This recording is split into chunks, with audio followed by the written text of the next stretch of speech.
Berikan roh pengertian itu turun Tuhan.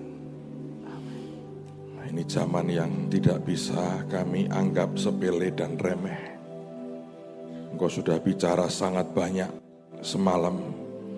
Engkau sudah ingatkan kami.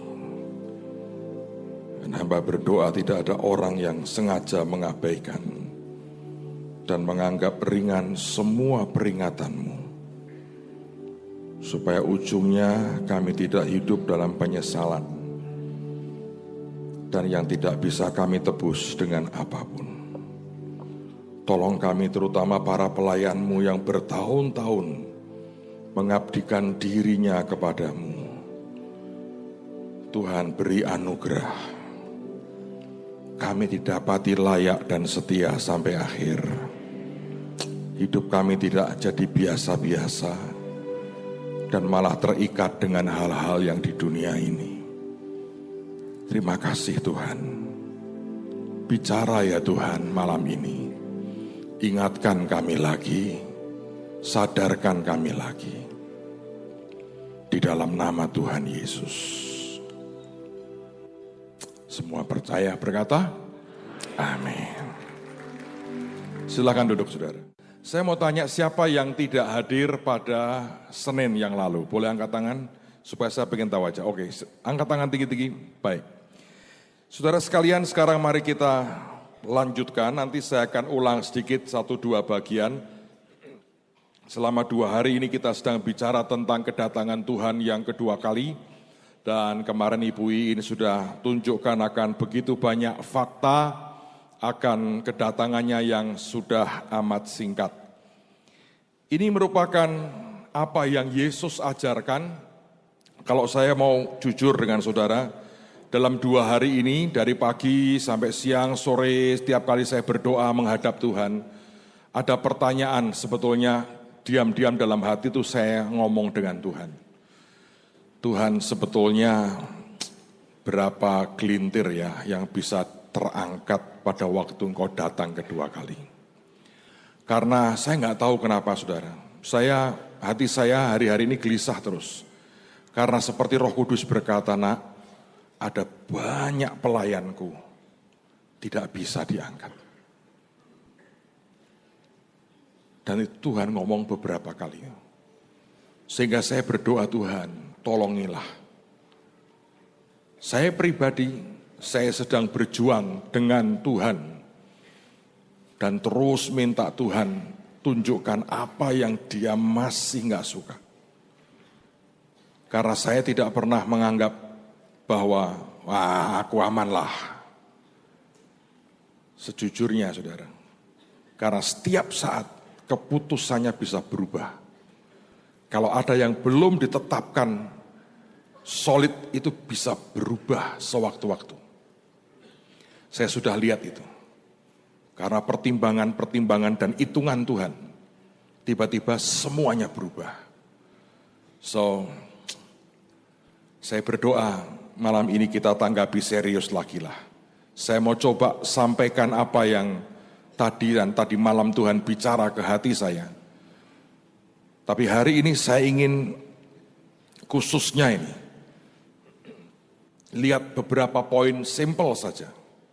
Dan coba dipegang. Nanti kalau Tuhan izinkan di bulan Maret, seminar saya akan lanjutkan. Tapi saya berdoa, at least ada dasar buat semua kita. Mari kita mulai lihat di Matius pasal yang ke-24. Matius pasal 24, ayat yang ke-37 mulai, sampai dengan ayat yang ke-44. Yesus yang berkata seperti ini. Anda di rumah tolong baca seluruh pasal 24 dan 25. Karena 2 pasal itu bicara tentang kedatangan Tuhan yang kedua kali. Matius 24 ayat 37 sampai dengan ayat yang ke-44. Sebab sebagaimana halnya pada zaman Nuh, demikian pula halnya kelak pada kedatangan Anak Manusia. Sebab sebagaimana mereka pada zaman sebelum air bah itu makan dan minum, kawin dan mengawinkan, sampai kepada hari Nuh masuk ke dalam bahtera, dan mereka tidak tahu akan sesuatu sebelum air bah itu datang dan melenyapkan mereka semua. Demikian pula lah halnya kelak pada kedatangan Anak Manusia. Pada waktu itu kalau ada 2 orang di ladang, yang seorang akan dibawa dan yang lain akan ditinggalkan. Kalau ada 2 orang perempuan sedang memutar batu kilangan, yang seorang akan dibawa dan yang lain akan ditinggalkan. Karena itu berjaga-jagalah, sebab kamu tidak tahu pada hari mana Tuhanmu datang. Tetapi ketahuilah ini, jika tuan rumah tahu pada waktu mana, pada malam hari pencuri akan datang, sudahlah pasti ia berjaga-jaga dan tidak akan membiarkan rumahnya dibongkar. Sebab itu hendaklah kamu juga siap sedia, karena Anak Manusia datang pada saat yang tidak kamu duga. Saudara, pada hari yang pertama kemarin, hari Senin, saya bicara sesuatu dan saya berkata, saya mau ulang sedikit. Ini bukan sebuah fakta solid yang dalam kebenarannya sudah 100%. Tapi ini masih berupa salah satu teori hasil daripada penyelidikan dan penelitian secara ilmiah. Minggu lalu kami diskusi sangat banyak di gereja dengan beberapa teman, oleh karena saya diberi satu input yang aneh sekali. Bahwa ternyata selama ini ada ilmuwan-ilmuwan, gabungan ilmuwan Turki dan ilmuwan dari Cina, meneliti tentang keberadaan dari bekas-bekas Bahtera Nuh yang ada di Gunung Ararat. Nah, pada waktu mereka sudah sampai ke sana, salah satu yang mereka teliti adalah mereka ingin ngerti sebenarnya kayu yang dipakai itu jenis kayu apa. Dan mereka berharap dengan mereka bisa menangkap ini kayu apa, mereka bisa ngerti dulu itu Nuh tinggalnya di mana. Nah, saudara, supaya Anda mengerti, zaman sebelum air bah, daratan tidak terbagi-bagi seperti sekarang. Semua daratan, semua benua itu dapat dikatakan jadi satu. Jadi nggak ada teluk, nggak ada apa dan sebagainya, nggak ada. Semua daratan ngumpul jadi satu. Sehingga jarak antara satu tempat dengan tempat yang lain tidak seperti sekarang. Ngerti ya? Setelah peristiwa air bah, maka lempengan-lempengan bumi ini mulai terjadi pergeseran, sebagian dari daratan itu tetap terendam air. Nah, itulah yang membuat kemudian ada laut ini dan sebagainya, itu asalnya awalnya dari air bah di zaman Nuh. Para ilmuwan mengatakan sebelum peristiwa air bah, daratan itu ngumpul jadi satu. Nah, mengapa mereka ingin ngerti kayunya dari mana? Dengan demikian mereka bisa memperkirakan dulu itu Nuh tinggal di daerah mana. Lalu apa yang terjadi? Saya hanya baca artikelnya.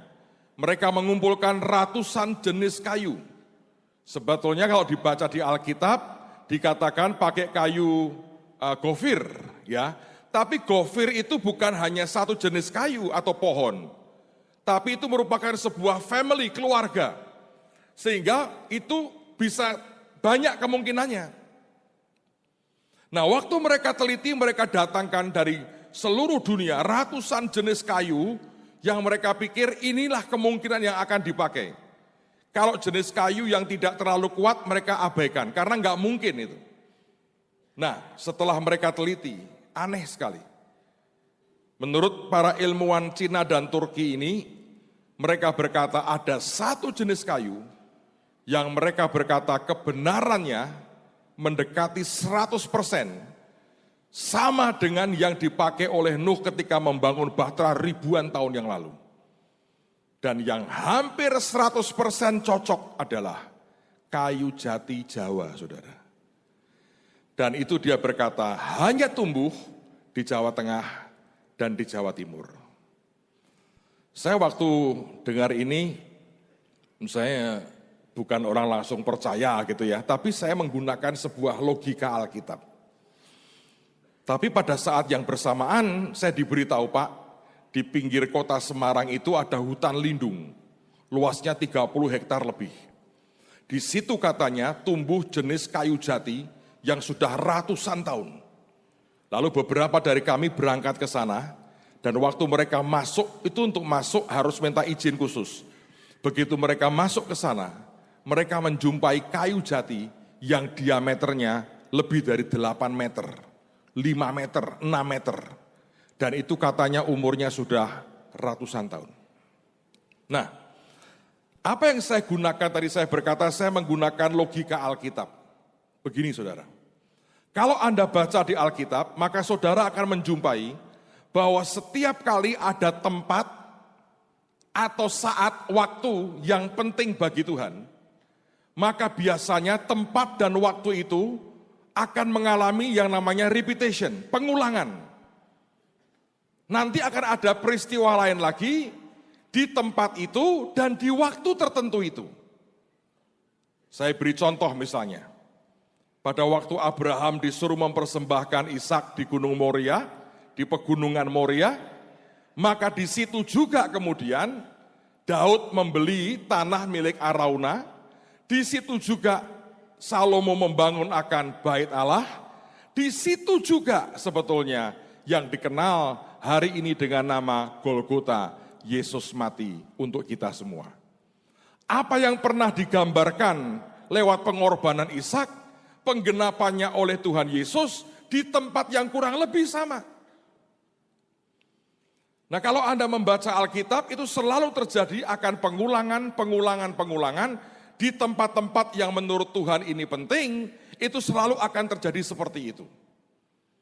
Maka demikian juga dengan misalnya ketika Tuhan memerintahkan sekian tanggal sebagai tanggal untuk orang Yahudi merayakan sesuatu. Maka tanggal-tanggal penting itu oleh Yesus sebetulnya sebagian besar tergenapi. Kenapa dia harus mati pada waktu menjelang Paskah dan kemudian bangkit pada hari yang ketiga? Karena dia menggenapi sebagai anak domba Allah. Mengapa sebetulnya Roh Kudus dicurahkan tepat hari raya Pentakosta? Karena dengan pekerjaan roh ada panen besar, harvest yang luar biasa. Nah, itu selalu merupakan sebuah logika Alkitab.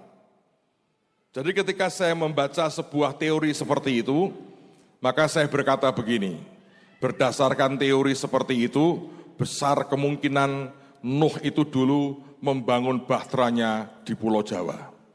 Tapi maaf, bukan di Jakarta. Karena Anda tidak punya pohon jati.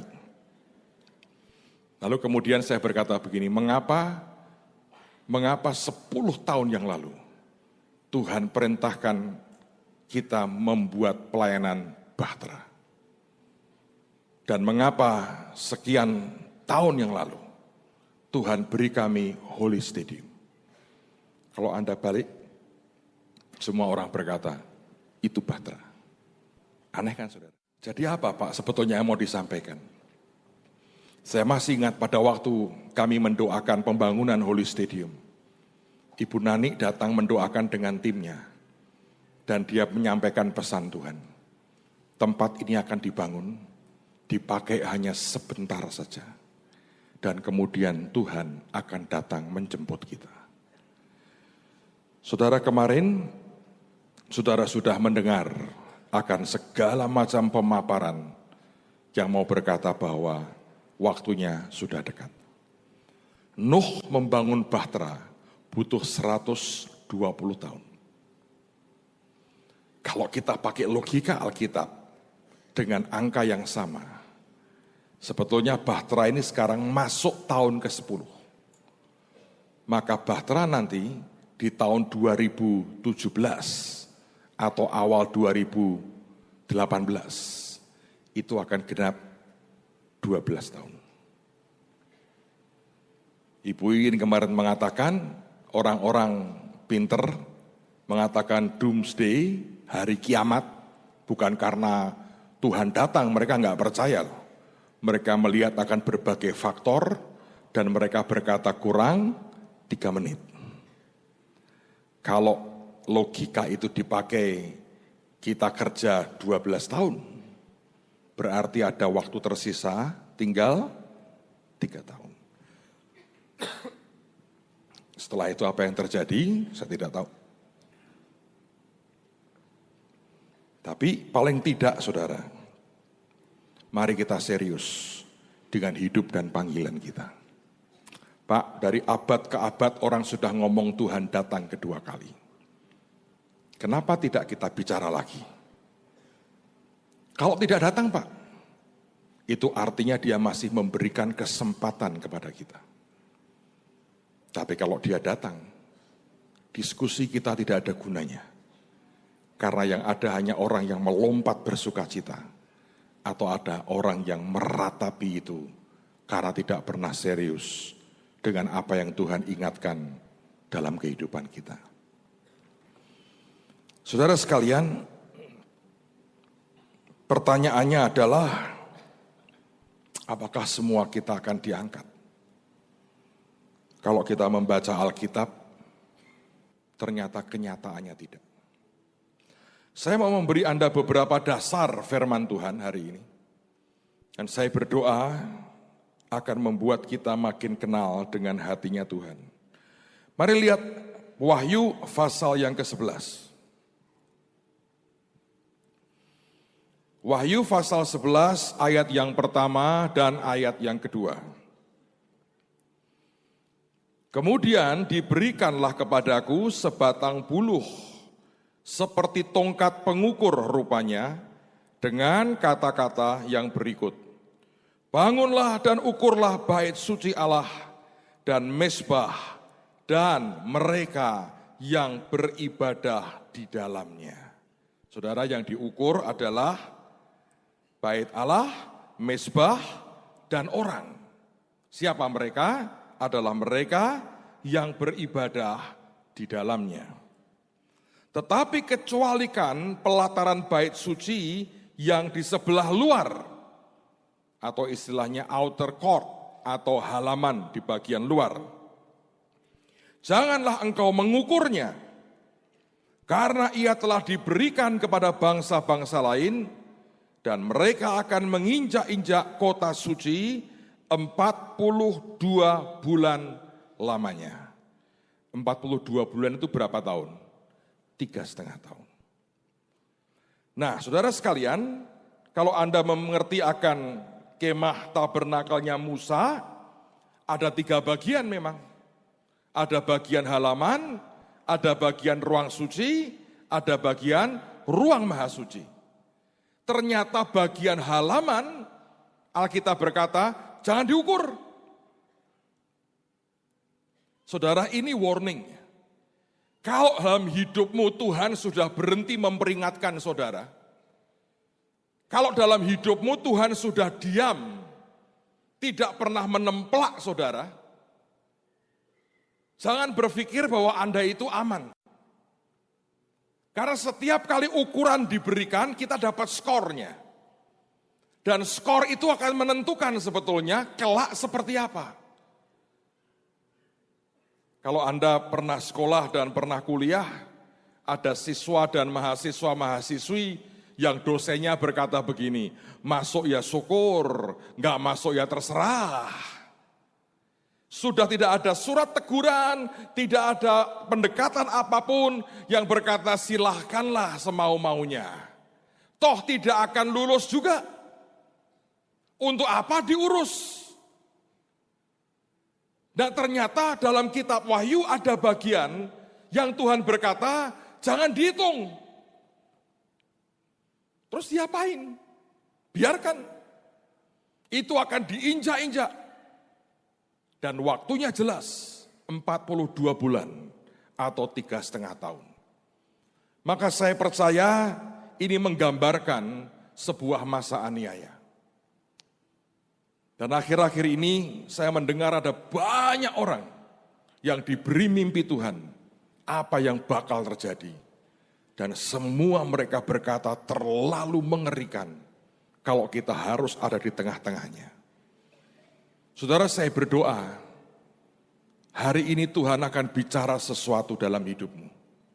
Dan saya sungguh minta Tuhan memberikan roh pengertian kepada kita. Sebab kalau kita tidak melakukan seperti yang Dia mau, dan tidak kita pedulikan akan apa yang sebenarnya jadi warningnya, akan mengerikan sekali. Saya tidak akan baca seluruh bagiannya, tapi malam hari ini saya mau batasi dengan beberapa poin saja. Karena kalau terlalu banyak, Anda juga tidak bisa nangkap dengan utuh untuk apa. Tapi saya mau sampaikan paling tidak 2 poin utama hari ini, tolong perhatikan. Karena ini sesuatu yang sangat-sangat mendasar sekali. Pak, apa sebetulnya rahasia untuk diangkat? Mari kita lihat Matius 25. Saya baca ayat yang pertama sampai dengan ayat yang ke-13. Ini merupakan cerita yang sudah sangat terkenal sekali. Pada waktu itu hal kerajaan surga seumpama 10 gadis yang mengambil pelitanya dan pergi menyongsong mempelai laki-laki. 5 di antaranya bodoh dan 5 bijaksana. Gadis-gadis yang bodoh itu membawa pelitanya, tetapi tidak membawa minyak. Sedangkan gadis-gadis yang bijaksana itu membawa pelitanya dan juga minyak dalam buli-buli mereka. Tetapi karena mempelai itu lama tidak datang-datang juga, mengantuklah mereka semua lalu tertidur. Pada tengah malam terdengarlah suara orang berseru, "Mempelai datang, songsonglah dia." Gadis-gadis itu pun bangun semuanya lalu membereskan pelita mereka. Gadis-gadis yang bodoh berkata kepada gadis-gadis yang bijaksana, "Berikanlah kami sedikit dari minyakmu itu, sebab pelita kami hampir padam." Tetapi jawab gadis-gadis yang bijaksana itu, "Tidak, nanti tidak cukup untuk kami dan untuk kamu. Lebih baik kamu pergi kepada penjual minyak dan beli di situ." Akan tetapi waktu mereka sedang pergi untuk membelinya, datanglah mempelai itu, dan mereka yang telah siap sedia masuk bersama-sama dengan dia ke ruang perjamuan kawin. Lalu pintu ditutup. Kemudian datang juga gadis-gadis yang lain itu dan berkata, "Tuan, Tuan, bukakanlah kami pintu." Tetapi ia menjawab, "Aku berkata kepadamu, sesungguhnya aku tidak mengenal kamu. Karena itu berjaga-jagalah, sebab kamu tidak tahu akan hari maupun akan saatnya." Saya bergumul lama bertahun-tahun akan ayat ini, saudara. Karena pertama kali saya mendengar khotbah akhir zaman, cerita tentang gadis yang bodoh dan yang bijaksana ini, penjelasannya simple. Pada waktu itu ada hamba Tuhan berkata, yang membuat mereka bisa menyambut mempelai atau diangkat adalah apa? Oh, kalau mereka punya minyak. Lalu kemudian saya diajari, minyak itu apa? Roh Kudus. Jadi kalau Anda punya Roh Kudus, Anda pasti diangkat. Karena itu harus bagaimana? Anda harus penuh dengan Roh Kudus. Betul enggak, saudara? Ada betulnya. Tapi yang mengganggu hati saya adalah, mana mungkin kita bisa beli Roh Kudus? Ayo. Kalau betul minyak itu menggambarkan Roh Kudus, kan gadis yang bodoh itu pergi membeli minyak. Mungkinkah kita beli Roh Kudus? Beli di mana? Dan ini mengganggu hati saya cukup lama. Saya bilang, Tuhan, bagaimana aku bisa mengerti aku ini bodoh atau bijaksana sebetulnya? Dan minyak ini bicara apa?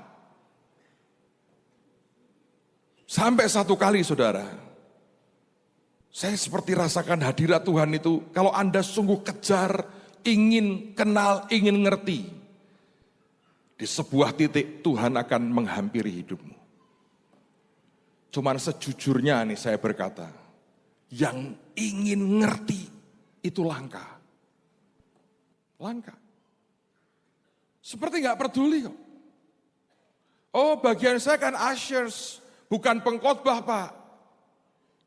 Pokoknya saya harus tampil serapi mungkin, senyum sebaik mungkin, kan begitu.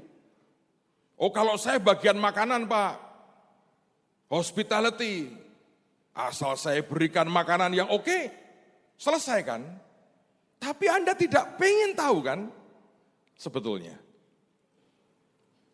Dan satu kali ketika Tuhan menghampiri saya, tiba-tiba dia berkata begini, nak, kenapa engkau fokus kepada minyaknya? Karena sebetulnya yang membuat seseorang itu bisa layak ikut menyambut, mempelai itu bukan minyaknya, tapi apinya. Apanya? Apinya. Pelitanya nyala. Dan Tuhan berkata, tahukah itu? Sebetulnya itu adalah passionmu dan cinta mula-mulamu kepada Tuhan. Dan Tuhan berkata, itu sebagian besar anak-anakku sudah tidak punya lagi. Bagaimana ngukurnya? Sederhana. Yang engkau gumuli, engkau cari setiap hari itu apa? Saya seorang gembala. Saya bisa setiap hari saya khotbah. Tapi passion saya bukan ke Tuhan bisa. Passion saya adalah mungkin ingin jemaat tambah gede. Itu enggak boleh, Pak. Ya boleh. Tapi kalau passion saya kepada manusia, kepada gedung, ada hamba Tuhan yang mengejar target, kas gereja harus sekian miliar. Passionmu di mana? Dan ternyata yang namanya orang kehilangan kasih mula-mula ini, luar biasa jumlahnya saudara, banyak sekali. Dan Tuhan berkata, nanti itu sederhana, nak. Pada waktu aku muncul di awan-awan, akan terjadi yang namanya seperti dua kutub. Yang atas dan yang bawah.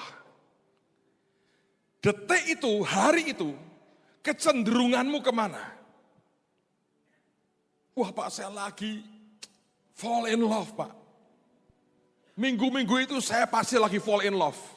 Tuhan baik berkata, silakan. Tanpa dia berkata-kata, itu akan langsung, Anda akan kesedot kemana. Magnet mana yang akan mengontrol hidupmu? Apakah Anda akan ke atas, atau Anda akan tetap di bawah? Passionmu ke Tuhan, kalau itu Anda miliki, geloramu ke Tuhan kalau Anda miliki,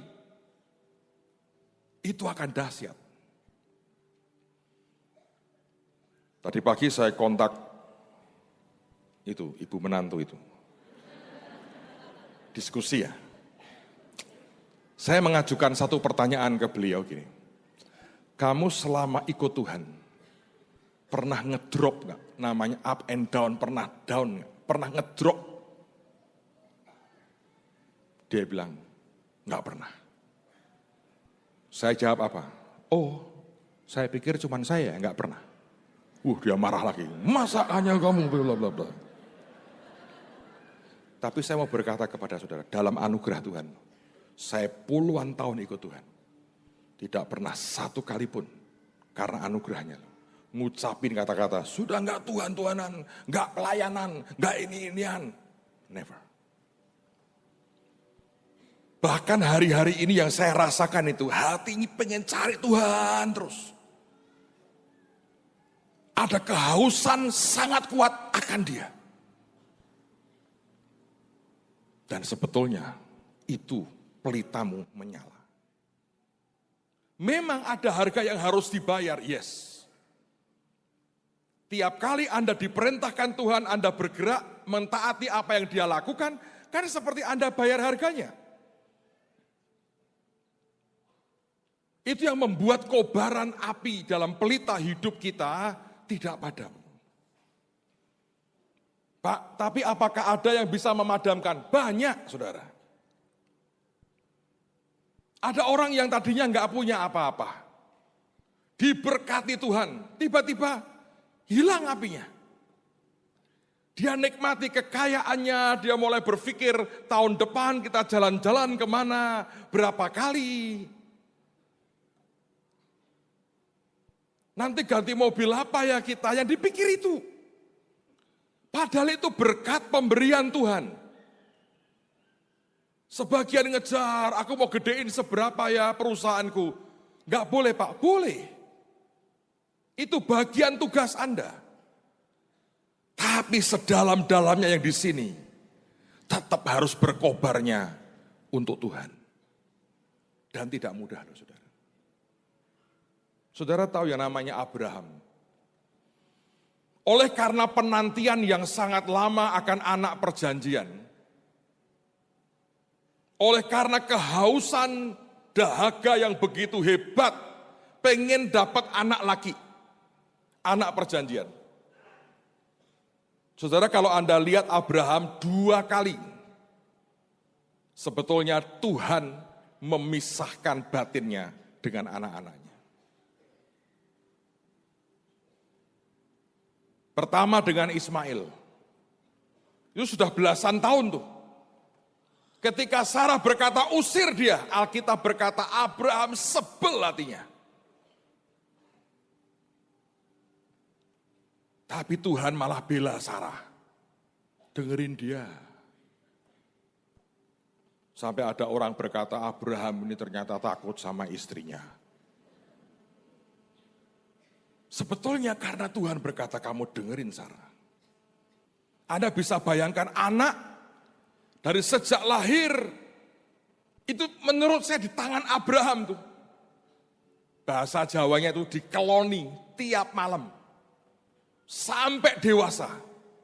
Bangga Abraham, anakku ini. Tuhan berkata, usir. Tapi yang kedua adalah Ishak.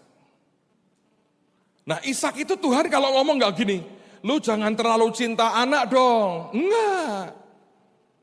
Langsung to the point. Abraham, bawa anakmu yang sangat kau cintai itu. Sana. Selesai itu.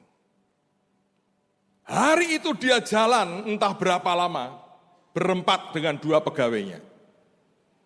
Sedang dioperasi besar hatinya oleh Tuhan. Tiap langkah adalah sebuah struggle. Saudara, kenapa? Apa Tuhan kejam? Tidak. Kerinduan hatinya cuma satu, jangan geser dari dia. Sebab ketika engkau geser dari dia, Anda habis. Itu bukan karena ego Pak, tidak. Sebab Tuhan mengatakan kalau kamu di luar aku kata Yesus, kamu tidak dapat berbuat apa-apa. Seperti ranting yang akhirnya kering dan dibakar. Dan karena cintanya, dia berkata jangan geser dari hatiku. Seorang hamba Tuhan yang tentu sudah almarhum beberapa tahun lalu, namanya Corrie ten Boom, yang menulis buku Hiding Place. Dia pernah masuk di kamp konsentrasi Nazi Jerman. Saudarinya meninggal, tapi dia termasuk yang survive. Suatu hari dia datang ke Amerika. Dia bertemu dengan seorang pendeta namanya Chuck Swindoll. Saya masih ingat, saya baca bukunya. Dan dia berkata kepada Chuck Swindoll, dia berkata, Chuck, kalau kamu pegang apapun, jangan terlalu kenceng. Sebab kalau peganganmu terlalu kenceng, nanti Tuhan harus buka tanganmu, jarimu satu-satu. Dan itu akan sangat menyakitkan.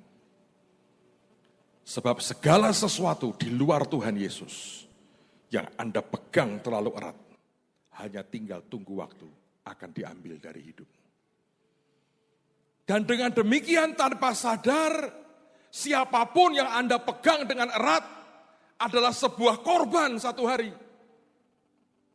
Itu bukan cinta itu posesif.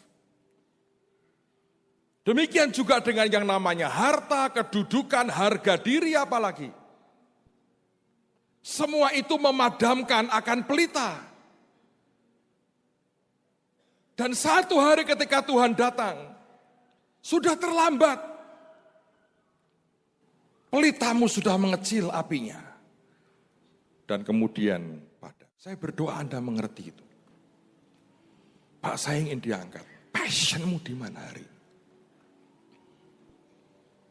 Ada orang yang ke gereja, kebaktian. Bagus sih daripada judi, sambung ayam, judi apa, togel, itu nggak bagus. Tapi itu tidak cukup, saudara. Dia itu mengejar hatimu kemana. Ini maaf ya saudara ya. Kalau kita minum sesuatu, misalnya ada seseorang memberi Anda wine, anggur dari Kana. Wih, ini anggur dari Kana. Berapa umurnya? 2000 tahun. Misalnya. Anda berharap kan ketika Anda minum itu, tidak ada biji anggurnya di dalamnya kan? Ampasnya enggak ada kan? Pada hari dia datang, dia ambil yang murni. Percayalah, tidak ada ampas yang ngikut naik ke atas itu enggak ada. Menurut saya, ini yang sebetulnya harus Anda miliki. Faktor lain yang bisa membuat padam itu apa? Kekecewaan. Saya ketemu dengan banyak orang Kristen yang pernah berapi-api ikut Tuhan. Tapi waktu di jalan, dia menjumpai banyak teman-temannya, orang-orang sekitarnya, bahkan orang yang dia hormati mengecewakan dia. Dan begitu kecewa dia berkata selesai. Tiba-tiba hambar semua.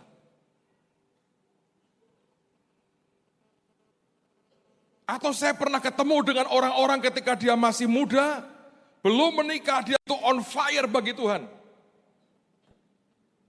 Dia bisa tiap malam tidur di gereja, menyiapkan KKR ini, KKR itu, ingin jiwa-jiwa diselamatkan. Begitu punya pacar, dan kuliah hampir selesai. Yang dipikirkan pasti berbeda, menyiapkan masa depan. Sejak itu, padam. Saya enggak minta Anda berhenti kuliah, dan jangan cari teman hidup, enggak. Tanggal 7 nanti ada itu di Cideng. Yang belum punya pacar, tolong datang ke sana. Tapi yang saya mau berkata buat saudara adalah begini.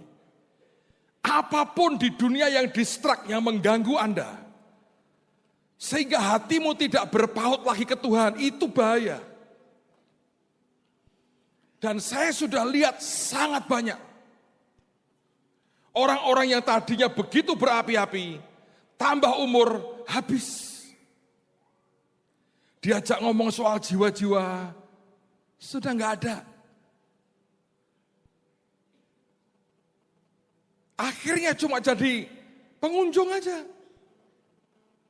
Orang yang tadinya bisa begitu antusias, melakukan apapun buat Tuhan, tiba-tiba jadi pengunjung yang duduk manis. Senyum kanan kiri, shalom, shalom. Saudara pikir Anda akan diangkat? Tidak. Karena ketika nanti pengangkatan, seperti itu adalah gambaran pernikahan. Pesta kawin anak domba.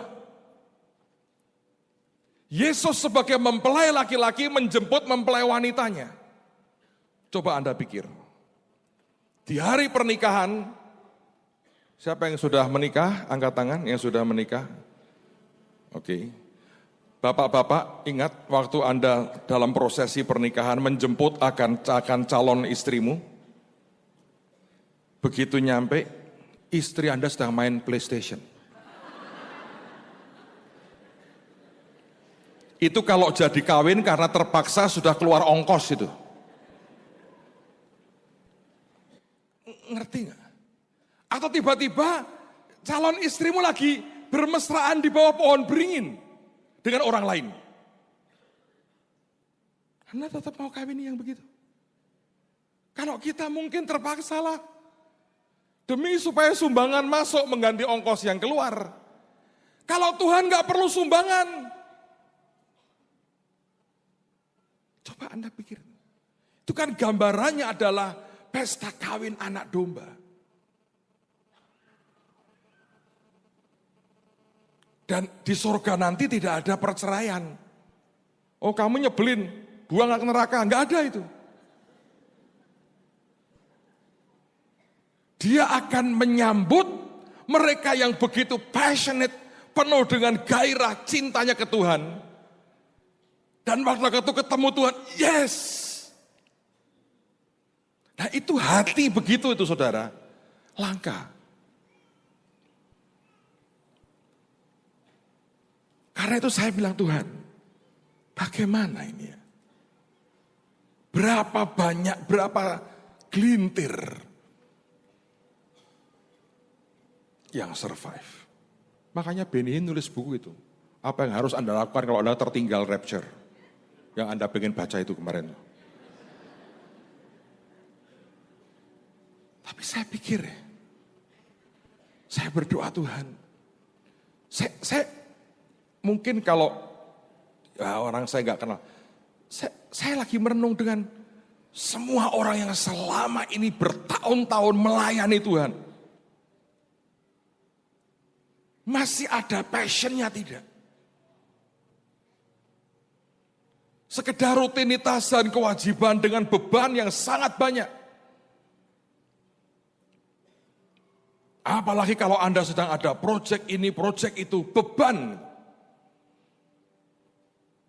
Itu geser hatimu ke Tuhan, dari Tuhan atau tidak? Kebanyakan geser.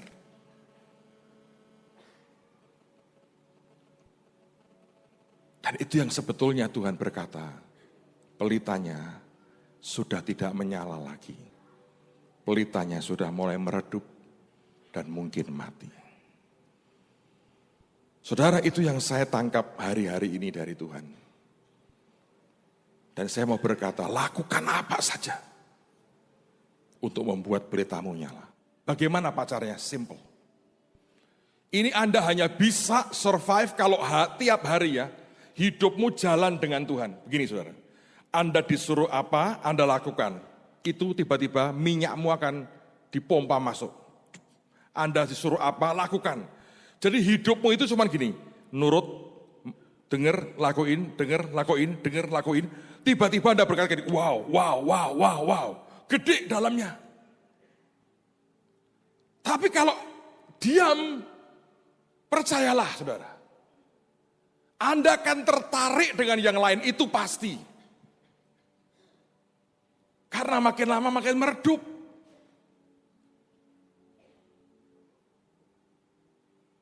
Tapi kalau kita ngalami Tuhan, dahsyat. Saya mau cerita, saya diberkati sekali dengan apa yang terjadi semalam. Dan setiap kali saudara ya, saya ngomong begini, setiap kali saya ngalami Tuhan, itu seperti minyak ditambah, nyala. Karena dia begitu real. Saudara, waktu kita mulai dari sejak Januari kemarin untuk membantu gereja-gereja, salah satu yang sebenarnya saya minta untuk ngecek, buat data, foto, ambil, rekaman dan sebagainya untuk dianalisa, adalah anak saya yang laki, Samuel. Sebetulnya yang menemukan ibu gembala yang kemarin saya cerita itu, kondisinya yang menemukan dia. Nah, saudara, kemarin ibadah hampir selesai. Saya nggak berpikir, saya lupa cerita itu. Kalau Anda ingat kemarin, mendadak sebelum selesai saya berhenti sebentar, saya bilang, saya ngomong cerita satu lagi. Terus saya cerita itu. Ini ibu pendeta ini jatuh tahun 2004. Dan ini yang ajaib saudara. Jadi mengerikan sekali, sudah 11 tahun yang lalu. Panggulnya ini dua-dua kena.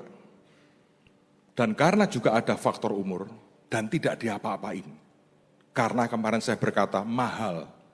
Karena itu bahannya impor dari luar negeri. Satu itu 50 juta. Jadi 2, 100 juta. Selama 11 tahun. Dia dengan terbungkuk-bungkuk begini dan kesakitan, melayani dengan suaminya. Di rumah itu hanya berdua, tidak ada pembantu. Dan kemarin, sebelum tutup Tuhan ngomong itu, ingetin saya. Ya, ini cerita saya ceritakan bagaimana Anda bisa menjaga apimu. Terus saya ceritakan, Anda boleh cek rekaman kemarin. Saya tidak pernah berkata siapa yang mau membantu. No. Karena Tuhan berkata, cerita saja nak, jangan minta apapun. Saudara, begitu acara semua selesai, satu orang saudara datang ke Bu Ripka dan berkata, ini Bu, 100 juta buat selesaikan 2 panggul ibu itu. Nah, itu kejutan pertama. Saya bilang, wow. Coba bayangin saudara, penantian 11 tahun. Ini contoh kalau Anda diberkati, seperti apa engkau harus bertindak. Anda tahu nggak? Itu sebuah mujizat sedang terjadi.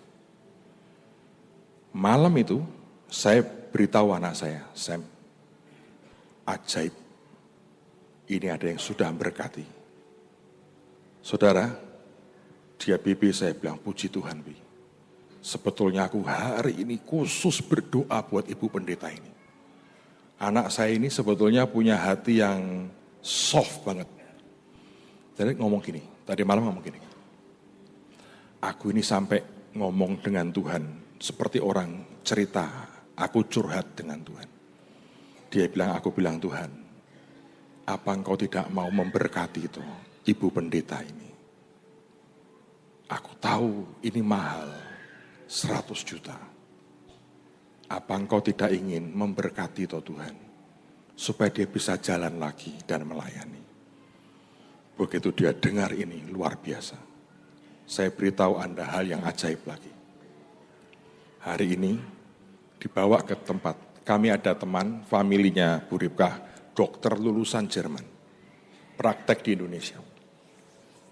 Dia periksa semua, dia bilang oke, saya akan pesankan nanti Maret awal baru dikerjakan. Dan ini dokter Timotius namanya ngomong begini. Ini yang ajaib, nanti pas Maret awal, temanku, dia bilang dokter spesialis tulang Jerman akan berkunjung di klinikku. Nanti yang operasi bukan aku, dokter dari Jerman yang operasi orang ini.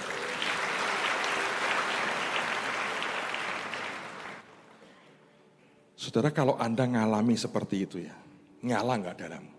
Nyala. Nyala. Hati ini bisa bilang, Tuhan, Engkau begitu hidup. Nyala. Tapi kalau setiap ada kesempatan apapun, Tuhan bicara Anda abaikan, memang mungkin hatimu tidak ke Tuhan. Kita masih dalam taraf hidup keagamaan. Nah, bagian luar itu dari tabernakel, itu bagian semua orang boleh datang ke sana. Tempat itulah di mana korban lembu disembelih, ramenya luar biasa. Tapi yang dijagai Tuhan, tempat di mana kemuliaannya itu ada. Ruang kudus dan ruang maha kudus. Itu yang saya berkata, passionmu bisa keluar dari situ. Orang kalau diberi kesempatan sekecil apapun untuk melakukan sesuatu, Anda lakukan. Menurut saya itu yang membawa sebetulnya api itu akan nyala lagi. Nyala.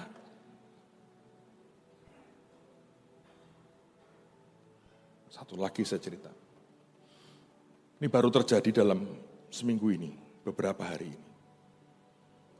Kemarin hari pertama saya ceritakan, yang herbal yang kita buat itu, Tuhan berkata itu baik nak. Saudara, pada waktu pembuatan pertama, Tuhan berkata pada saya, datang nak ke tempatnya. Kami punya SMK, ada bagian kuliner. Dan mereka punya dapur gede, bagus, stainless steel, rapi, bersih. Dapur untuk anak-anak belajar. Dan kami buat di situ sebetulnya. Dan Tuhan berkata, nak, nanti begitu kamu sampai sana, urapi. Buat tindakan profetik. Supaya aku mengurapi barang ini jadi alat kesembuhan yang dahsyat. Wah, tidak gampang. Masuk dalam ruangan yang dari jarak sekian meter aja, bau bawangnya sudah menyengat. Buat saya itu sesuatu yang tidak mudah. Tapi saya dengerin hatinya berkata, doain nak, supaya jadi alatku. Saya tungguin sebentar, lama-lama nggak tahan, sudah mulai pusing saya. Terus saya bilang, Tuhan, sekarang nak, saya suruh semua berhenti kerja. Saya doain, saya tumpangi tangan. Tuhan bilang, kasih minyak, kasih. Saya nggak tahu apa yang terjadi. Tapi saya mulai dengar kesaksian banyak orang. Dan yang paling heboh baru terjadi dalam minggu ini. Ada seorang ibu, bukan orang Kristen. Dia punya mium. Di kandungan perutnya gede, keras sekali. Ada jemaat yang berkata gini, Bu, coba minum ini. Ternyata itu alat penginjilan yang luar biasa. Hanya beberapa hari, saudara. Tiba-tiba perutnya jadi lunak, kempes, mengecil miumnya. Hilang. Hanya dalam beberapa hari. Tapi ini baru terjadi kemarin. Ayah dari staf kami. Lumpuh sudah 2 bulan. Stroke gak bisa gerak 2 bulan di tempat tidur. Anaknya pulang bawa itu, Pak, coba diminum Pak. Kemarin saya dapat kesaksian. Hanya 2 hari, saudara. Ajaib. Sekarang jalan lari keliling kampung. Seperti itu. Mungkin, saya nggak tahu. Mungkin itunya, tapi urapannya menurut saya. Tapi buat saya adalah apa yang dia katakan, dia berkata doain nak. Sesuatu terjadi. Itu membuat api di sini nyala. Saya bilang, Tuhan, Engkau Tuhan yang luar biasa. Saudara, kalau Anda sungguh-sungguh ingin satu hari diangkat Tuhan, passionmu, gairahmu ke Tuhan, tidak boleh pudar. Anda harus mengizinkan roh Tuhan itu didik saudara. Anda dengar yang dia katakan, engkau kerjakan. Nanti hasilnya luar biasa. Beberapa hari yang lalu, baru beberapa hari yang lalu, saya bangun pagi-pagi, selesai saya doa, saya cek BB biasa, sebagaimana kebanyakan saudara. Sebagian Anda cek BB dulu baru berdoa. Lalu kemudian ketika saya lihat, ada satu yang ganti profil, gambarnya ganti. Dan ini jemaat, kalau saudara sering ke Holy, saya mau cerita, dia anggota Brimob. Orangnya kurus kecil, pangkatnya nggak terlalu tinggi, sersan pun belum nyampe saudara. Tapi dia Brimob. Pada waktu saya lihat PP-nya,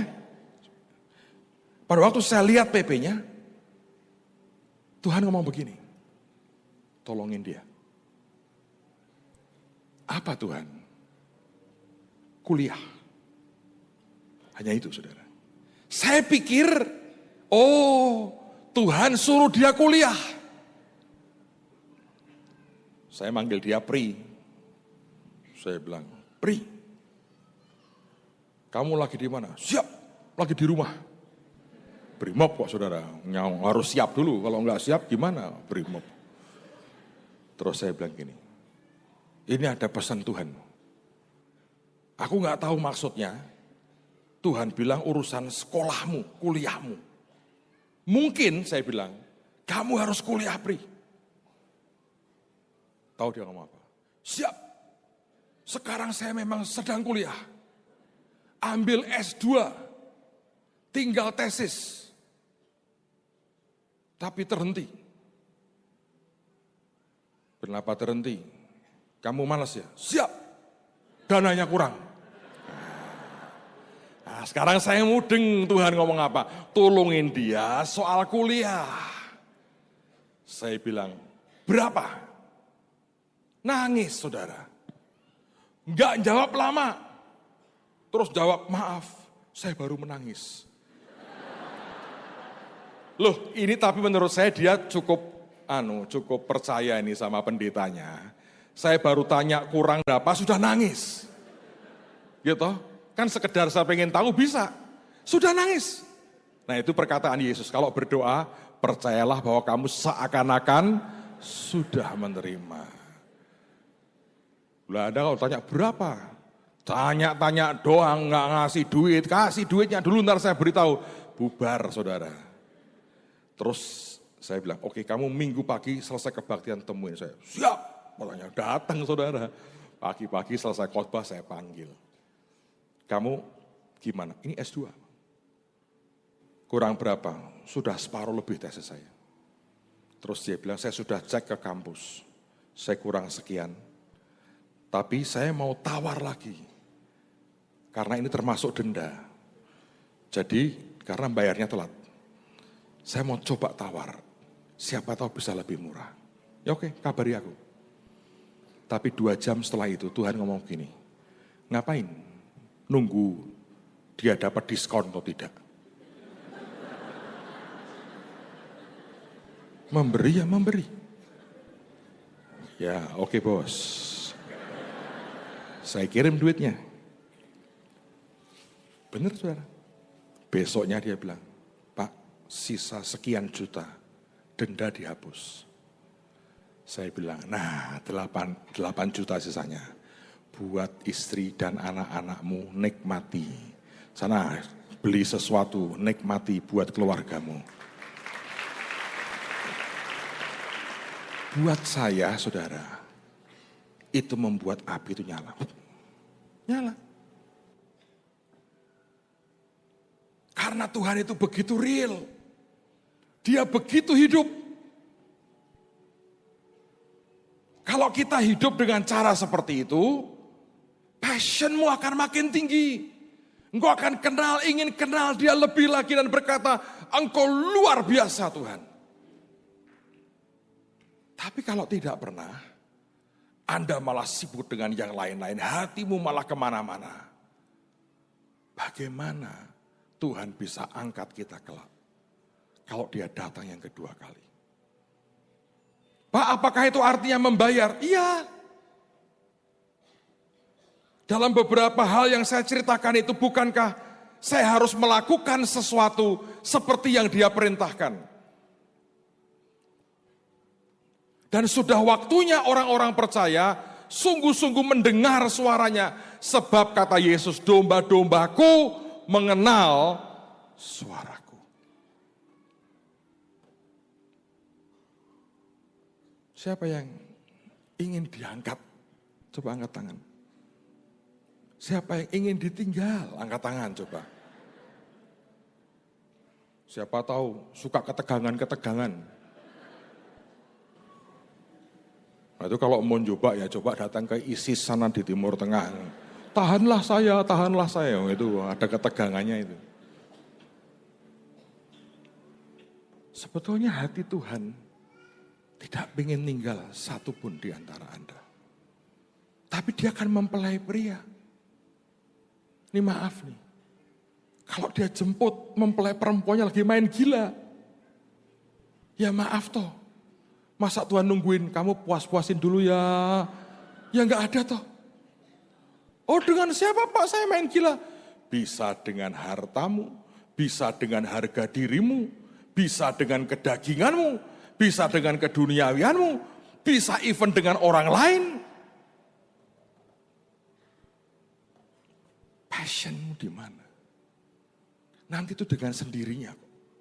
Seperti kata Alkitab, kambing dan domba itu bukan lu kambing, lu domba, enggak, itu misah sendiri itu.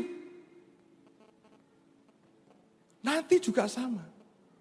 Yang naik-naik sendiri itu. Karena passionnya ke dia. Sementara ada banyak yang passionnya berbeda. Saudara, kalau Anda bisa menangkap ini, hidupmu akan berbeda. Pak, tapi saya ini yang kedua. Yang saya nggak terlalu ngerti, Pak. Tadi pagi saya ngomong sama Tuhan, Tuhan, kan nggak semua orang bisa cepat. Kalau aku menggunakan standarku ini, susah dong Tuhan. Orang bisa cepat ngerti, ini ikut, ini, ya kan? Harusnya begitu sih, lebih asik, beneran. Anda bisa ngalami Tuhan yang ajaib-ajaib. Banyak hal yang luar biasa akan terjadi. Dan itu akan membuat passion kita makin besar. Terus Tuhan ngomong, terus bagaimana dengan kebanyakan? Dan saya hanya mau sampaikan pesan. Saudara, kalau Anda itu orang yang dapat talenta cuma satu. Yesus yang ngomong bukan saya. Memberikan sebuah solusi. Seharusnya yang satu itu kau berikan kepada yang menjalankan uang itu. Sehingga sekembalinya aku mendapatkan serta dengan bunganya. Sebetulnya yang terjadi kemarin seperti itu. Saudara kan tidak ngerti ini. Dibandingkan dengan saya, gereja atau para pelayan Tuhan masuk ke bawah. Lihat akan fakta seperti itu. Dan tiba-tiba ada yang berkata, ini saya ambil bagian.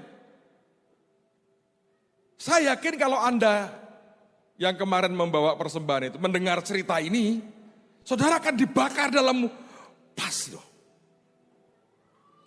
Sampai begitu luar biasa, sampai dokter Jerman yang ngurus. Itu nggak dibayar loh dokter Jerman. Pas berkunjung karena ini Dokter Timotius temannya banyak, dulu kan lulusan Jerman, saudara. Pas datang. Dan dia sudah kontak Jerman, mereka berkata, nanti kita yang ngurus, aku yang operasi. Saya bilang, wow. Setelah 11 tahun penantian, ada mujizat. Sebagian dari gedung yang gereja yang kita bangun, kan Anda ambil bagian. Di situ saudara harus dengan jeli, ngerti, Tuhan aku ngikut yang mana. Dan dalam ketepatan akan dahsyat sekali. Sebab terus terang saya ngomong. Seperti yang saya ceritakan kemarin itu, sebetulnya banyak sekali saudara. Ada satu yang masih saya terus cari sekarang. Yang ini di Jawa Timur. Saudara, ini baru terjadi akhir tahun lalu. Ada seorang pendeta, dia baru merintis. Jadi kebaktian di rumah dia, rumah tinggalnya. Jemaatnya belum banyak, kira-kira 30-an. Satu hari dia mendapati anaknya masih kecil, kok agak lain nafasnya. Ketika dicek ke dokter, lebih intens, dokter mengatakan ini kemungkinan jantungnya ini anak ini, masih kecil. Lalu dibawa ke Surabaya, ke rumah sakit di Surabaya. Dicek di sana, dokter jantung mengatakan, betul, anak ini ada kelainan. Kalau dioperasi sekarang, akan tertolong hidupnya. Tapi kalau tidak, umurnya nggak panjang. Pendeta ini panik, saudara. Tidak ada organisasi yang support dia. Karena setelah dia merintis, ya ada yang begitu memang. Polisi masing-masing. Dalam kepanikannya. Saya tidak dalam posisi mau menghakimi siapapun. Tapi ini kayak sesuatu yang nusuk di hati saya. Pada waktu dia dengar itu dan dia tanya biayanya berapa dok? Ketika dia tahu biayanya, Anda tahu kan? Dalam kepanikannya dia kesana kemari, kesana kemari, kesana kemari. Ada orang menghakimi, oh kalau saya berdoa Pak, ya karena Anda tidak jalani. Tapi dia kesana kemari, berhari-hari saudara, berjuang, cari uang untuk mengoperasikan anaknya. Selama 2 malam, hampir enggak tidur. Gelisah. Anda tahu seringkali dalam keadaan seperti itu, pertolongan enggak muncul. Setelah 2 hari, jatuh pendeta ini. Bum. Enggak sadar. Bawa ke dokter. Di tengah jalan, dia mengembuskan nafas yang terakhir. Umur baru 30-an, belum sampai 35. Saya sudah minta dengan teman-teman di Surabaya, tolong cari alamatnya. Tapi rupanya yang saya dengar istrinya pulang ke Manado, bawa anaknya. Sedih sih. Tapi nanti kalau balik, saya akan dihubungi. Saya mungkin nggak bisa memberi banyak. Tapi at least kalau kita bisa mendoakan, menguatkan, bicara dari hati ke hati, akan membuat ibu ini tegar dan hatinya tetap menyala bagi Tuhan. Di bawah ada sangat banyak.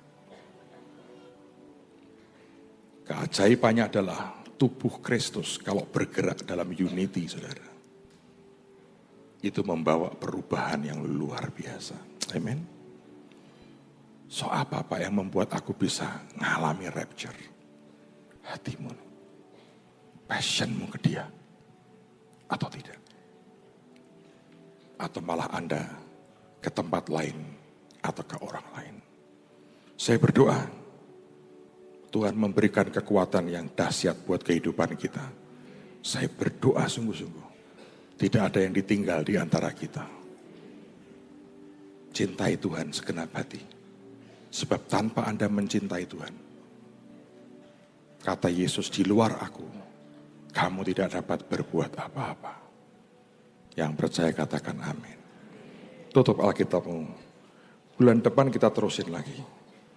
Kalau Tuhan kehendaki, kita masih akan bahas banyak hal sebetulnya yang Tuhan tunjukkan. Tapi hari ini kita mulai dengan poin ini saja. Tutup Alkitabmu.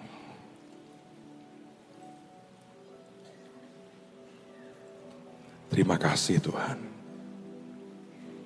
Terima kasih Tuhan Yesus. Terima kasih Tuhan.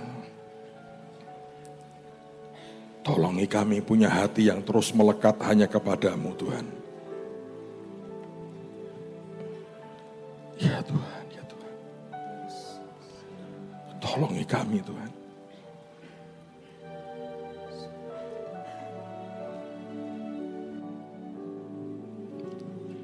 Arahkan hatimu ke Tuhan yang baik. Nyanyikan akan lagu ini di luar Tuhan. Di luar Tuhanku tak mampu. Di luar Tuhanku jatuh.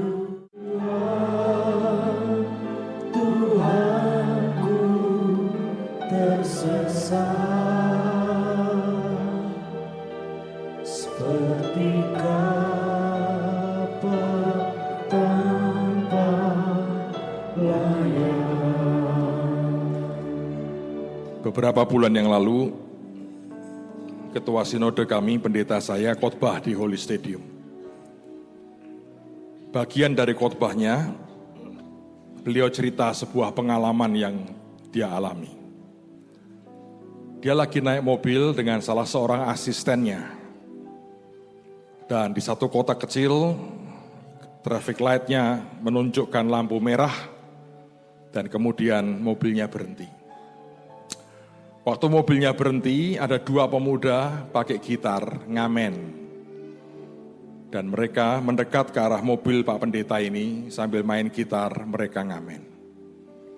Lalu Pak Pendeta berkata, kasihlah uang untuk pengamen itu.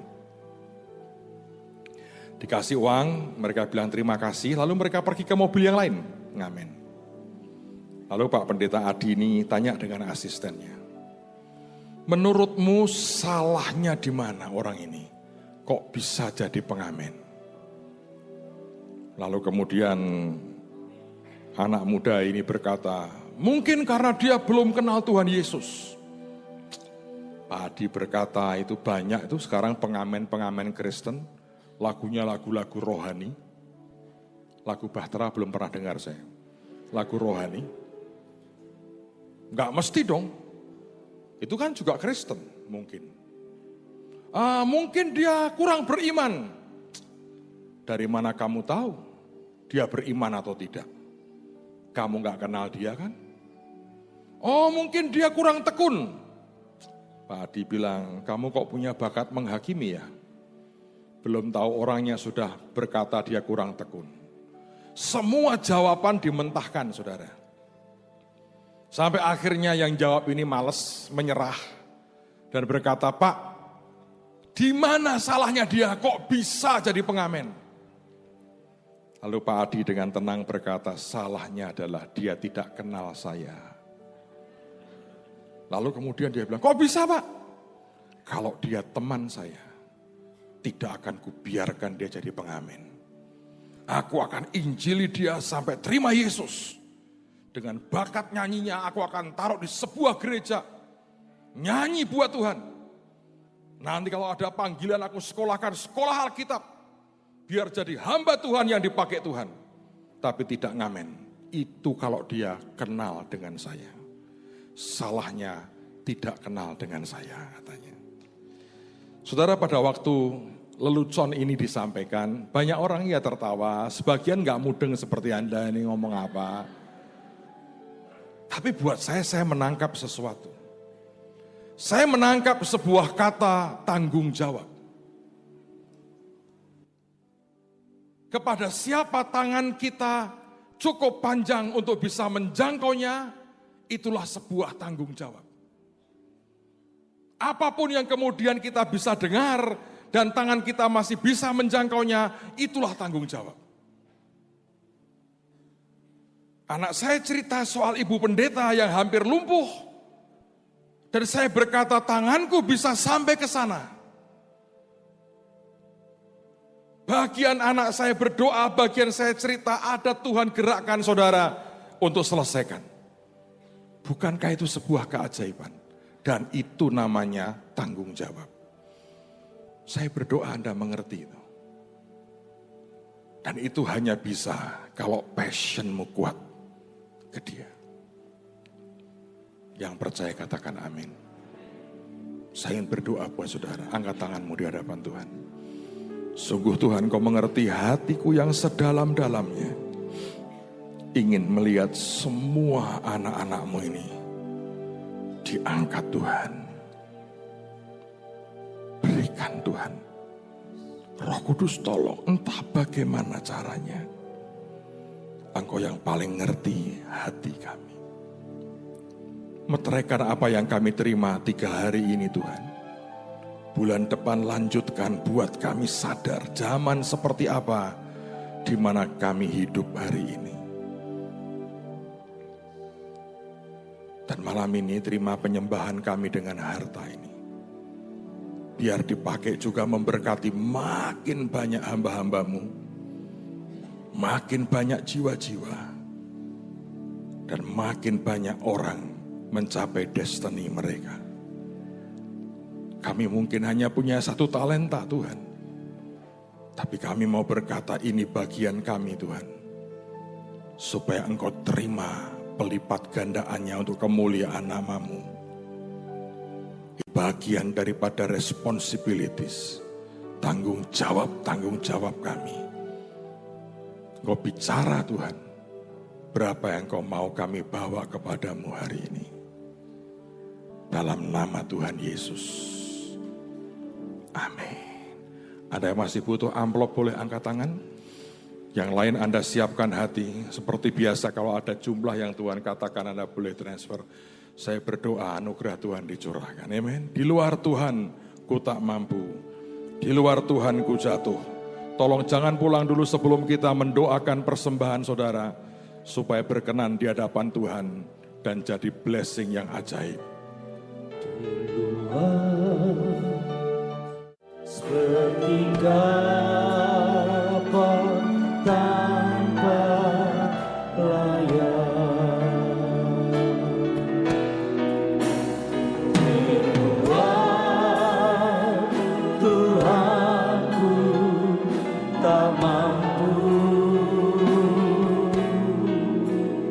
di luar Tuhanku jatuh.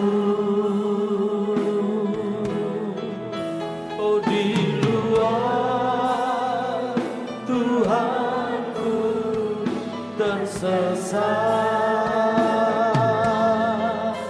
seperti kapal tanpa layar, di luar Tuhanku tak mampu.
Mari kita bangkit berdiri.